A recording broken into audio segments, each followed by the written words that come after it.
दोस्तों आज का हमारा पौधा है अपराजिता का पौधा, जिसे हम लोग शंखपुष्पी के नाम से भी जानते हैं। दोस्तों आज हम बात करेंगे अपराजिता के पौधे के बारे में। दोस्तों अपराजिता एक ऐसा पौधा है जिसे हम लोग बहुत शुभ पौधा मानते हैं। दोस्तों सबके घरों में आपको अपराजिता का पौधा मिल जाएगा। ये जो अपराजिता का पौधा है दोस्तों, इस पौधे को हम लोग बहुत ही शुभ मानते हैं। इस पौधे को हम लोग अपने घर में ज़रूर लगाते हैं। और दोस्तों ये जो अपराजिता है, इस पौधे का दूसरा कारण एक ये भी है कि दोस्तों ये आयुर्वेदिक में इसका बहुत सारा दवाइयाँ बनाया जाता है, इसलिए इस पौधे को हम सभी लगाते हैं।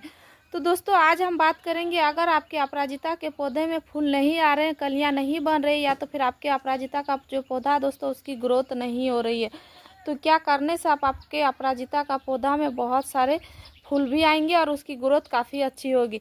तो नमस्ते दोस्तों, मैं हूँ कविता के बगिया यूट्यूब चैनल में आप सभी का स्वागत करती हूँ। तो चलिए वीडियो को शुरू करते हैं। दोस्तों ये जो अपराजिता का पौधा है, यह एक बेलनुमा पौधा है। दोस्तों इसे हम लोग जब भी लगाएं अपने गमले में या ज़मीन में, तो दोस्तों इस पौधे को हमें किसी सपोर्ट की सहायता से लगाना चाहिए, तभी जाके ये जो पौधा है आगे जाके बहुत ही अच्छा घना होगा और इसकी ग्रोथ काफ़ी अच्छी होगी। दोस्तों पॉइंट नंबर 1, अगर आप इस टाइम अपने अपराजिता के पौधे को ग्रो करना चाहते हैं तो दोस्तों आप इस टाइम आप अपराजिता के पौधे ग्रो कर सकते हैं, क्योंकि दोस्तों ये जो सीज़न है अपराजिता का बेस्ट सीज़न है। इस टाइम बहुत ही अच्छी से अपराजिता का पौधा ग्रो हो जाती है, क्योंकि दोस्तों अपराजिता का जो पौधा है यह गर्मियों में फूल देने वाला पौधा होता है दोस्तों, और इसकी गर्मियों में ही काफ़ी अच्छी फूल आते हैं। और दोस्तों गर्मियों में अगर आप पौधे को ग्रो करना नहीं चाहते तो ये अभी बरसात का समय है, इस टाइम आप नर्सरी जाके अपराजिता के पौधे को बहुत ही आसानी से ग्रो कर सकते हैं।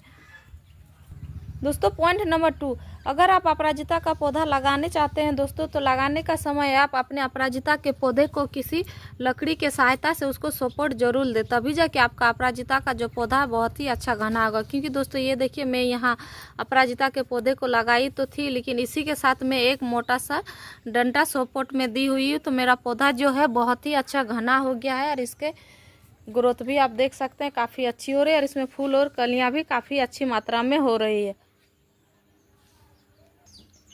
दोस्तों पॉइंट नंबर 3, ये जो अपराजिता का पौधा दोस्तों, इसकी फ्लावरिंग सीजन कब होती है।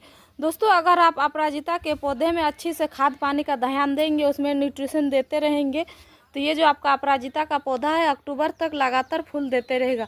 क्योंकि दोस्तों कोई भी पौधा उसमें अगर हम अच्छे खाद पानी का ध्यान नहीं रखते हैं तो उसकी ग्रोथ भी नहीं होती और उसमें फूल और कलियां आने की संख्या भी कम हो जाती है। तो दोस्तों ये जो पौधा है इसको आप अच्छे खाद पानी दीजिएगा तो ये पूरा अक्टूबर तक इसमें फूल आते रहेगा।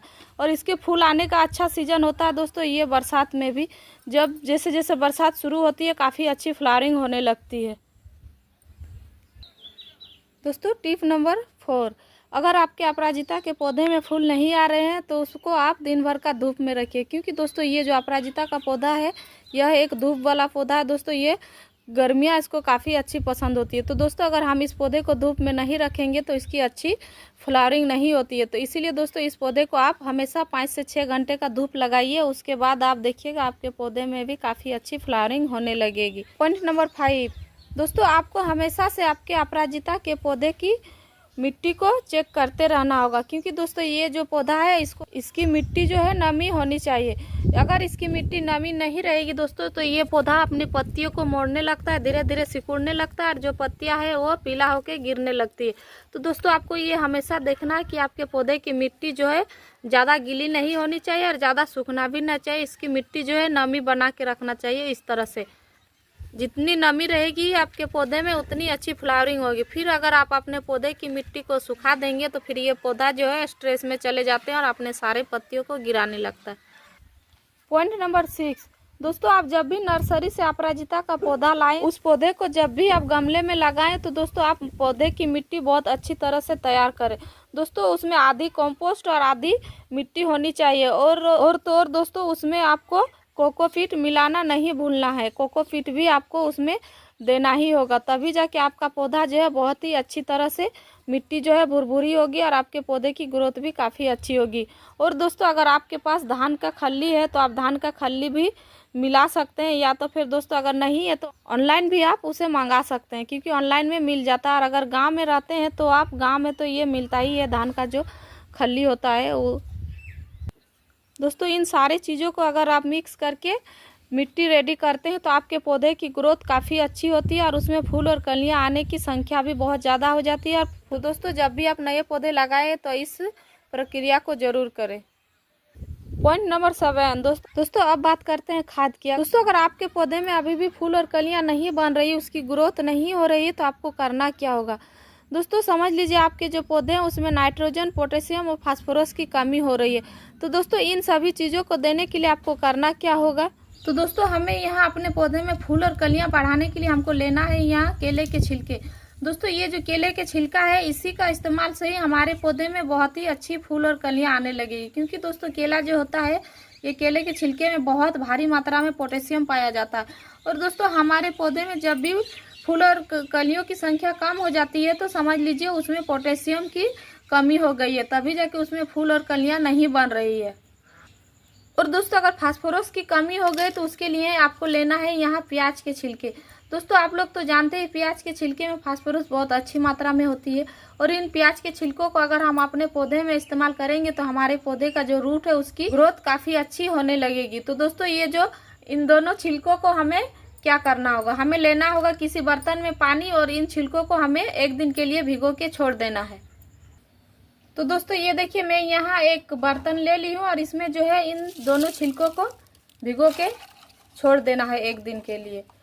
और दोस्तों इसमें हम तीसरा चीज़ क्या मिलाने वाले हैं वो भी मैं आपको अभी दिखाती हूँ। और दोस्तों तीसरा हम यहाँ मिलाने वाले हैं चाय पत्ती। दोस्तों ये जो चाय पत्ती है इसमें नाइट्रोजन बहुत अच्छी मात्रा में होते हैं और आप सभी को तो पता ही है चाय पत्ती हमारे पौधे के लिए कितनी अच्छी होती है। तो दोस्तों इन तीनों को हमें एक दिन के लिए भिगो के छोड़ देना है। और दोस्तों अगर आप चाहे तो इस चाय पत्ती को आप चाहे तो अपने मिट्टी में कंपोस्ट की जगह इसे भी डायरेक्ट दे सकते हैं बिना भिगोए भी। तो दोस्तों इन तीनों को हमें आपस में भिगो के छोड़ देना है एक दिन के लिए। ये देखिए इस तरह से। उसके बाद हमें ये जो तीनों मिला दिए दोस्तों अब इसको हमें एक दिन के लिए छोड़ देना है। दोस्तों एक दिन के बाद आप देख सकते हैं ये लिक्विड खाद बन के रेडी हो गया है। अब ये हमारे पौधों में देने के लिए रेडी हो गया है। तो दोस्तों ये जो खाद बन के रेडी हो गया इस खाद को हम अपने पौधे में ऐसे ही नहीं दे सकते, इसको हमें छान लेना। छानने के बाद हमें डाइल्यूट कर लेना है, तभी इस खाद का इस्तेमाल हम अपने पौधे में कर सकते हैं। तो दोस्तों ये देखिए इसे मैं छान ली हूँ, इसमें हल्का हल्का चाय पत्ती सब आ गया है। तो ये चाय पत्ती कोई हमारे पौधे को दिक्कत नहीं पहुँचाएगा दोस्तों, ये हमारे पौधे के लिए अच्छा ही है। तो ये जो हम यहाँ छान लिए लिक्विड को दोस्तों ये जो है 200-300 ml जितना हो जाएगा। तो ये जो 200 ml लिक्विड है दोस्तों इसे हमें 1 लीटर पानी में डाइल्यूट कर लेना। तो दोस्तों ये देखिए ये है 1 लीटर पानी में यहाँ एक मग में ले ली हूँ। 1 लीटर से थोड़ा कम होगा तो कोई दिक्कत नहीं होगा, क्योंकि दोस्तों ये ऑर्गेनिक खाद है, इसमें कम ज़्यादा होने से कोई प्रॉब्लम नहीं होती है हमारे पौधे को। इस तरह से हमें मिला लेना है।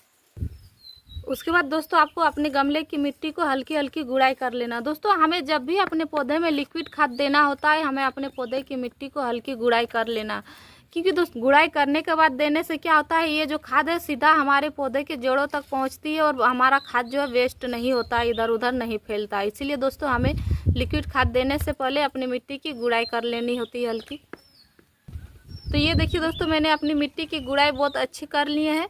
अब ये जो खाद है इस खाद को हमें दे देना। तो हमें सारा नहीं देना दोस्तों, ये जो खाद है इसको हमें थोड़ा सा ही देना है, उसके बाद हमें दूसरे गमले में देना है।